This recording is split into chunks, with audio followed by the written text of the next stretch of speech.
Jeff and Debbie called and said, we're just going to stay on speakerphone and listen. And I was like, well, you're on Facebook Live. And Deb was like, Jeff, do we know how to do Facebook? Yes. It's like, it's not that hard. Go to my page. Well, Cool. Well, hopefully, I know the McAllisters are still coming. We'll see them.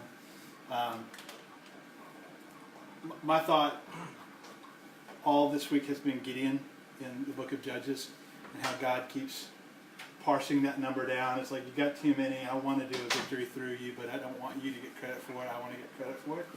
And so I'm excited that there's not like 50 people crammed in here right now. That would be awesome and exciting to me, but I feel like, I don't know, I've been ruminating on Gideon, so I feel like smaller starts are better starts. I think everybody knows me. Maybe Austin, you probably know each other the least. I'm the pastor of Emmaus Road Church, which is a church plant in Stanwood. We're 2 years old this Sunday. It's awesome. And I want to just start our time together by sharing just a little bit about my story related to the unborn. I used to be one. So like everybody has that in common. My mom is she's an adoptee, and my grandparents on my mom's side were the only grandparents I ever knew. They were the only parents she ever knew because she was adopted days old, so she has no memory of her birth mother at that stage of life. But later, when I guess I was about 13, 14, she found hired a private investigator and found her birth mom in California. We were living in Georgia, and met her, and so mom's adoption, that part of my growing up. Shortly after that experience, my younger sister, who was 15 at the time, got pregnant unexpectedly and opted for an abortion. So my 15-year-old sister, I was 17 at the time, and it was March 13th, 1992, and I remember the day really vividly because I went to school and I didn't go to my homeroom. I went straight to the choir room because I was a choir nerd. I was really good friends with our choir director, and I was in tears. And I just told Mr. Williams, I said, I just need to camp out here today. And I went back in the library where they keep all the music on shelves, and I just stayed in there all day and just cried. And she had convinced my parents to aid her in the abortion of her unborn child because she was giving them the story about how it could go wrong if they don't help her get right medical care in the process, and they ended up helping her, and I just felt so estranged from my whole family in that moment. I didn't know how to navigate that as a 17-year-old high school student. And later, my sister was pregnant again a year later. She kept that baby, but that child ended up being my adopted brother. So we're kind of a Jerry Springer family. He's my nephew by birth, my brother by adoption. And then she had a subsequent child who was adopted out to another family. So adoption, the unborn, it's just been a pretty consistent theme in my life. And then I married Jen, and we started having kids right away. Not much to our dismay. That wasn't the plan. It wasn't my plan, but it was God's plan. And Noah, our first son, had what doctors call isoimmunization disease. And that means that he had my Rh positive blood and Jen has Rh negative blood. And when the baby has the opposite Rh factor, the mommy's immune system will attack the blood cells. Now that doesn't happen first pregnancy because there's no mingling of the blood usually until the delivery. So there's no sensitivity to her immune system until the delivery. But Noah ended up staying in the hospital for a few extra days. There's some minor complications there. But we had prayed for our kids. We said, Lord, you know these people. Who are they? Who have you given us? Would you give us the name of these kids that reveals a little bit about who they are? And the name that God gave us for our first son was Noah Eliah, which means the God is our comfort, and our comfort is in the Lord our God. And so we just called him the fierce comforter, and he has totally been that. And then God gave us Ethan, and Ethan found the dog. Yeah, play with him.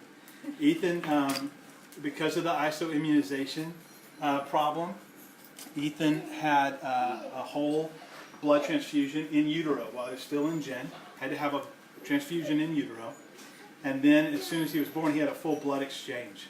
They had to pump all of his blood out and pump all new blood in because he had built up so much bilirubin, all the dead blood cells in his body, he couldn't flush them out fast enough, and that can cause a lot of complications. And so that was Ethan. And then and so with each pregnancy, Jen's body's building her immune system stronger and stronger, and the baby's more susceptible earlier and earlier.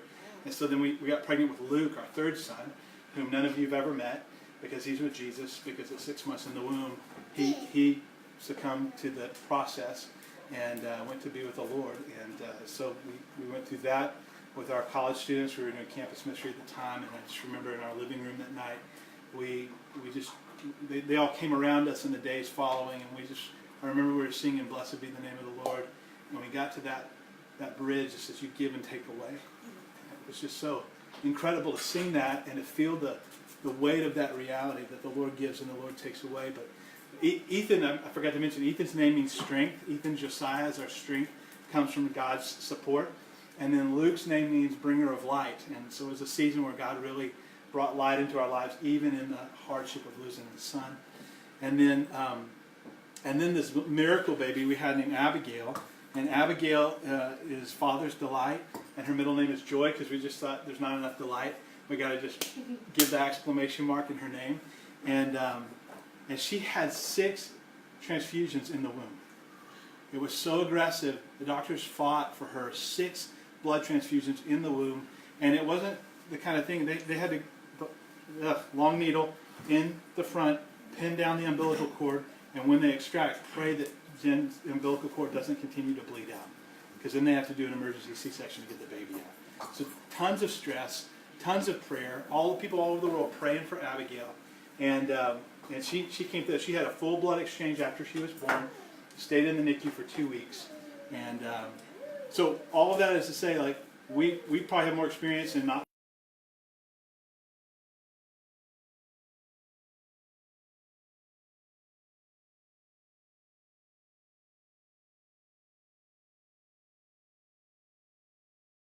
Some different stuff, and that was interesting to say the least. But I share all of that with you at the beginning of this to make this point. We have fought ferociously for our children's lives in the womb. We've had to fight for them. It hasn't been easy to even have our own children. And so this issue is so important to us. It's important to me. Every life is precious because every human life is made in the image of God, and it bears his image, and so every life has intrinsic value and intrinsic worth. We're talking about the church at Planned Parenthood, and I want to tell you what the church at Planned Parenthood is. The church at Planned Parenthood is not a protest. I want to be real upfront about that.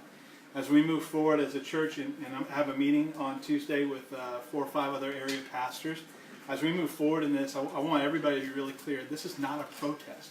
We're not going to Planned Parenthood to hold up signs and to shout out at the doctors, the staff, or even the young women who are thinking about going in there, considering their options.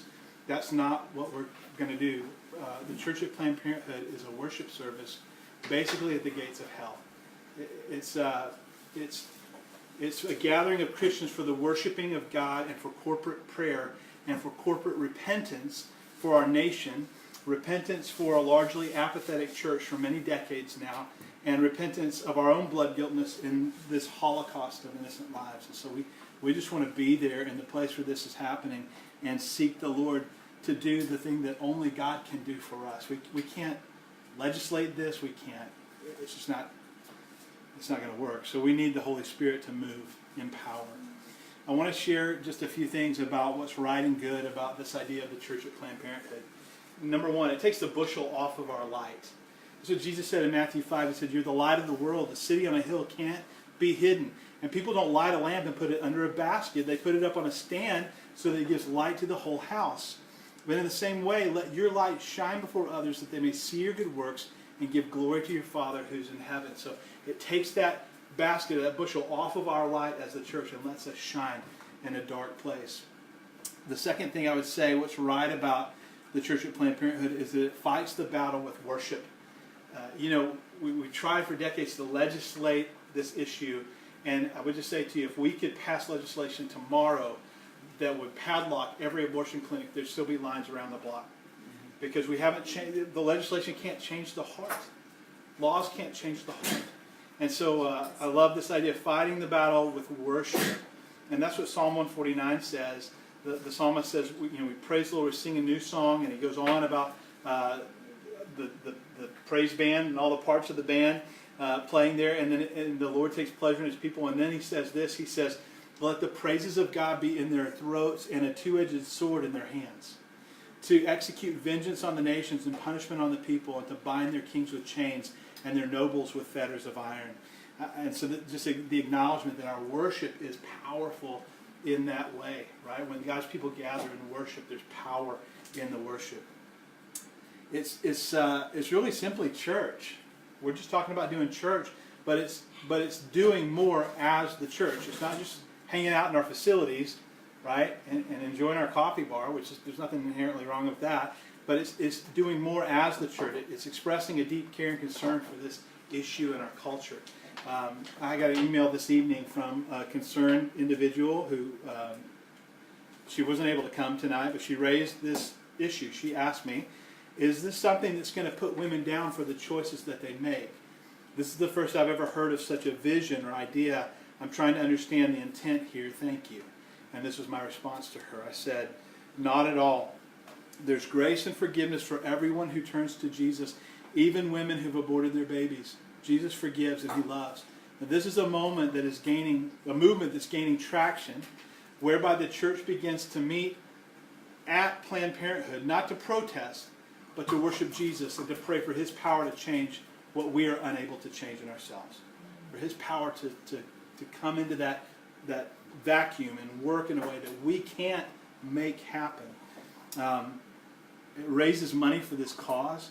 There are going to be multiple churches, multiple Christians from multiple different churches gathered at this once a month, and we're going to take an offering.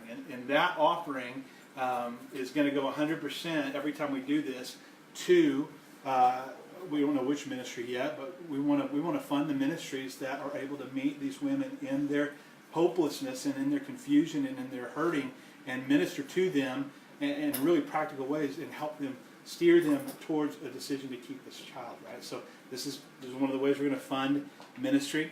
I believe that this idea unifies the church in confronting evil in our day. The gospel is going to be preached outdoors. I don't know who. Yes, you can come. Tell them right now that they can come and be a part of it. No, really, just tell them. Come on. It puts the church front and center in a way that I think is potentially really good. Our region, our culture here doesn't see church as something that's useful, needed, preferred, largely. And I think there's opportunities for us to be the church and to change, maybe not change perception on a large scale, but to really reflect Jesus, I think, in a better way. This thing that we're talking about doing is happening. So there's Ken Peters in Spokane started doing this last fall, and suddenly what's happened is he's getting calls from Mississippi and Pennsylvania and all over the country. These pastors are hearing about this. He's got 65,000 people tuning into his Facebook Live, and they've done this the last couple of months, and it's starting to spread like a wildfire all over the United States. And I think Christians, church leaders, pastors are beginning to. We felt impotent for so long on this issue. We don't know what to do. We want to love the women who are struggling with this issue really well, but we also want to stand up against the evil that this is, and so few people know how to do that in a really balanced way. And this is, I think, giving a paradigm for that, and it's starting to stir the hearts of a lot of Christians all over our country. And so I'm excited about this. I feel like it creates a toughness that the church has lacked in America. It gets us out of our soft pews and chairs and into the elements. And there's a growth that only comes in the church by being made uncomfortable. And the American church must now embrace at this moment in history what I think most of our brothers and sisters for the last 2,000 years have known very well, that following Jesus is not comfortable or easy. And I'm excited because in seasons past in doing ministry, when people in our sphere of ministry have gotten really uncomfortable in trying to do some ministry, even if it hasn't produced the results that we hoped that it would, people have grown, right? And so Ask the McAllisters, ask Katie's husband about the days in Athens, Georgia, and street ministry. And it just causes us to grow. I want to give 10 quick strategies for starting a church at Planned Parenthood, and then I want to hear your questions, concerns, and snide remarks. Not really snide remarks, just questions and concerns. Number one, I think strategy is we find the best place to worship as close as possible to a Planned Parenthood location. And right now we're focused on Everett because it's the hub of Snohomish County. But I think as other churches come on board with this, we can start to split up. There's a Planned Parenthood in Marysville. There's one in Skagit County. And we just begin to separate out once we have synergy. Schedule a service once a month at the most convenient time possible. The Spokane people do it on Wednesday night at 5:30. I think that's pretty reasonable. It's once a month, so it's not a huge commitment. Pastor Ken says be aware of city codes and ordinances, right? We don't want to start problems with the police or get into trouble, so we need to be aware of those. Keep services short.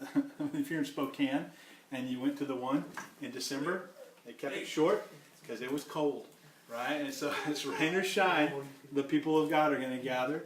But services are 30 to 40 minutes with worship, announcements, and offering, a short sermon, and a time of prayer. They encourage us to rotate the preachers and pastors. Doesn't have to be pastors who share. It could be people with a testimony of how God worked in their life related to this issue. We recruit daytime rescuers during announcements, and then we begin to train people to lovingly, respectfully minister to these women and try to intervene in ways that are Christ-like, not just standing. Just, man, yeah. I get stirred up about that. But building pastoral leadership in the community. So again, Tuesday you guys can pray for me. I'm going into a meeting with 4 or 5 other pastors who are starting to go, what is this? What is this about? Is this something we want to be a part of? And to begin to articulate what this is to them and maybe gain some coalition of like hearts.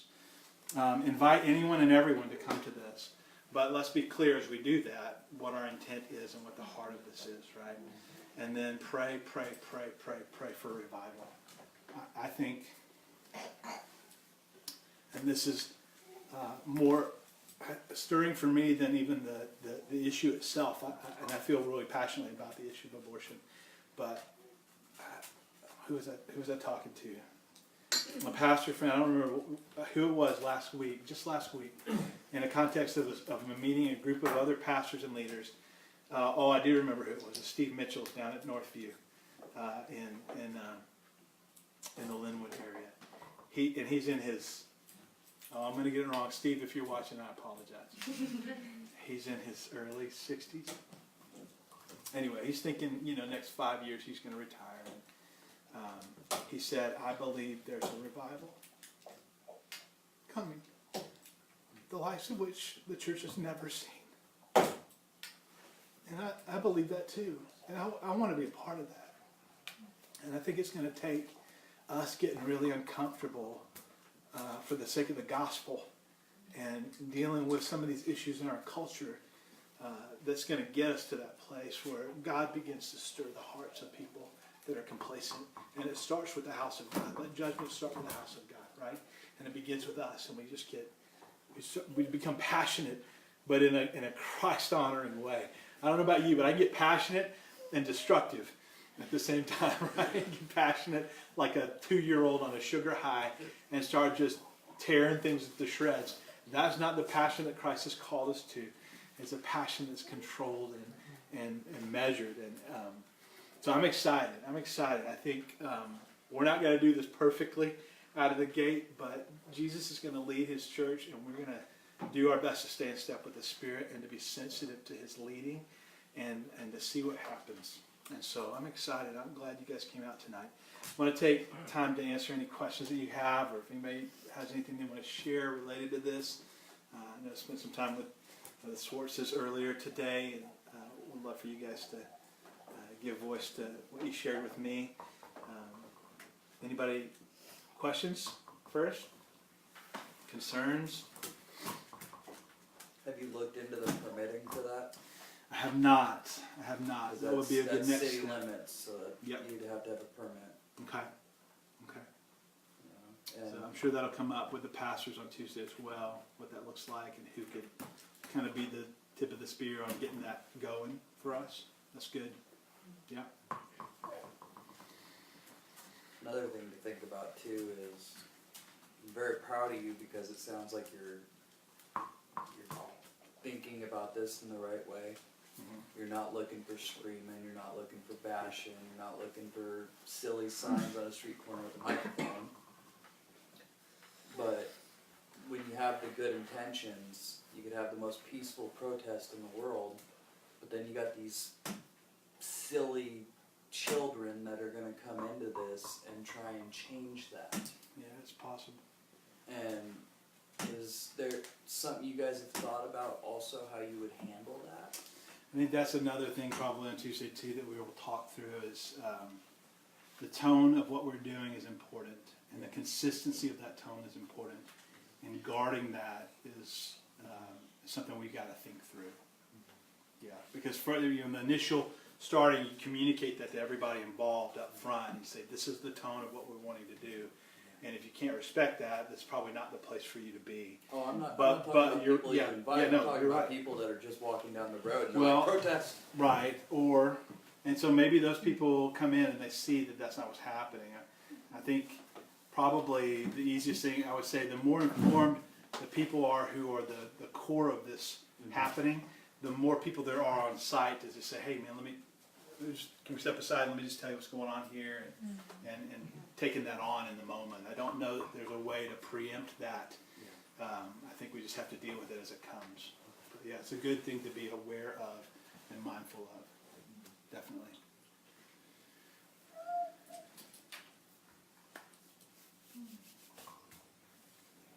You guys want to share your thoughts?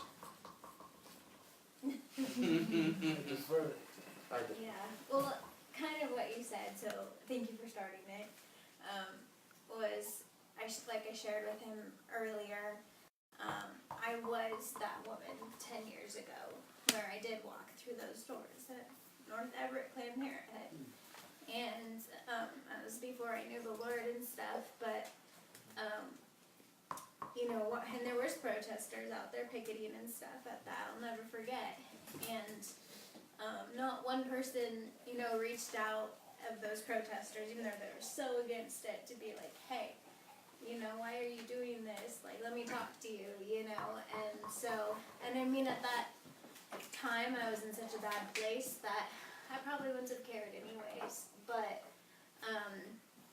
so I tried to put myself in the shoes of how I used to be and how I used to think, and if I were to walk up, and I know we talked about it, it'd be after hours and stuff, but for anybody that would walk by that maybe had an abortion, or was thinking about it too, I know where I was at that time in my life, and if I would have walked up and saw a bunch of Christians singing their Jesus songs outside, you know, that probably would have made me feel like more guilt and shame and judgment, and so really to, as you know, all going forward with any and all of this, to just make sure we all do really keep our hearts soft to, you know, the real issue of, you know, not necessarily these corporations, these Planned Parenthoods, but the women, you know, the hurting women that think that they don't have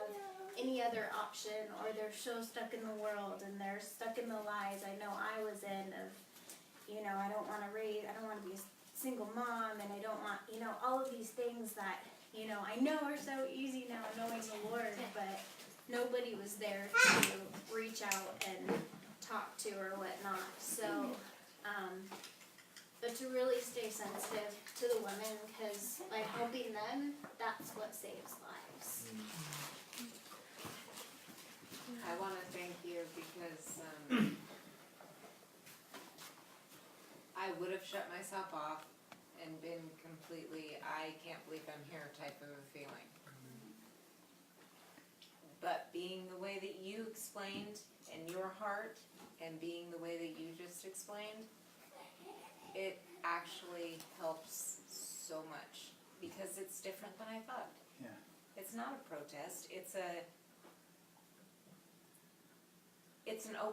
open heart, it's an open arm. It's a, we're here to help, what can we do for you type of a thing. So, I just wanna thank you for That's saying good. that.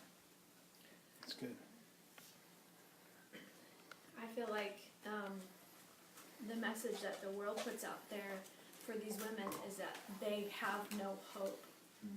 And I feel like the church is supposed to be a message of hope and to push back on the hopelessness, because they're saying to them, there is no other option, you have to take a life, you have to, it is your best decision in this case to end this. And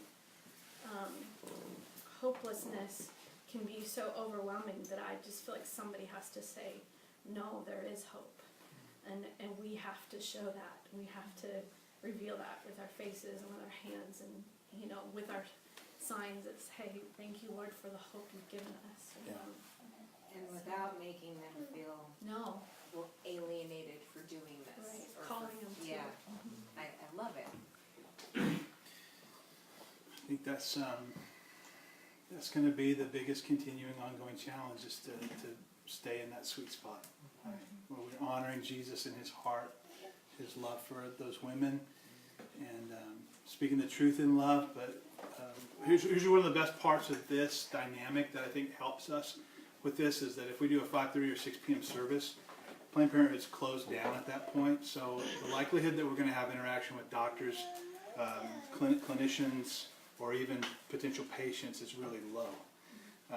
And it lets us focus on what we're there to do, which is really to worship and pray, and to intercede in the Spirit. And so I think that's probably a good thing. So that I think even that dynamic may cut down on some of the rabble that might be attracted to this. They're not going to have those encounters that they, aching for a fight, aching for a verbal confrontation. They're just not going to. It's not going to happen. At least not with the frequency that it would in a daytime setting, right? So I was sharing with the Swartzes earlier that one of the things we hope to do eventually at Emmaus Road, one of the pieces of the church is the center hub of what I envision as a wheel, the different ministries that are connected, and one of those pieces is a ministry for moms, single moms who are struggling with whether to make that decision. And I just, one of my fondest, I guess, a vision or hope or dream would be a warehouse space filled to the top with baby stuff that's been donated, and just moms being able to, who are wrestling with that and walking them through, or they've made the decision, I'm going to go through with the pregnancy, but I don't have anything that I need to care for this child. And I walk them through and say, pick out a car seat, pick out a stroller, pick out the clothes for your baby, just take what you need, and to be able to bless them and serve them and practically meet the needs of those women would be a phenomenal thing to be able to do. And so I'm just praying that, I don't know what God's timetable is with that, but to be able to do that as part of the ministry of the church. And I don't care if it has Emmaus Road's name on it or not, honestly. I just think it's just phenomenal. So, and you guys pray for that too. And, any other questions or comments or thoughts tonight? Just something to think about also, because I know you're still preparing a lot of stuff. Sorry guys, I'm Nate, I talk a lot. He knows how to shut me down, it's all good. I will too. You talk about having things there and available and thought patterns. They do have a lot of resources now also, and maybe collecting a list, and at least, I wouldn't go as far as having like pamphlets and stuff, but at least if you do have that rare occasion where you do meet with someone, you're prepared. Or you have like 3 or 4 people there Yes. that have that information that are like, hey, you know what, let's go get coffee. Yeah. They have this foundation here, they have this adoption here, they have this medical, they have this, Section 8 housing available for you, and this, things like that. Yeah. Things that would be available that only single women can get. Right. Because they don't have that for men, but they have you go down a list of 100 things just for women who are pregnant. Yeah. Yeah. And a lot of the girls that, not all, but a lot of the girls that are going in that are pregnant, scared, and getting the abortion, they don't know. Yeah. They don't have a clue. They what don't it's know they like. have options. Yeah, and they have no idea that there's someone right around the corner. It's like, I'll take your baby. Yeah. No, that's good. Good name. Okay. Any other thoughts? Anything else as we wrap up? I'd love for us to just spend some time praying together. Last chance. Not really. I mean, you can stick around. I'll be here. I live here. Okay. Okay, I'll say something. Yeah, do it, man. So, I'll piggyback on our conversation that we had this afternoon. So we had a conversation this afternoon where you shared that, you know, it would be closed down because when me and my wife had talked, when we first heard about this meeting and what was going on and what happened over in Spokane,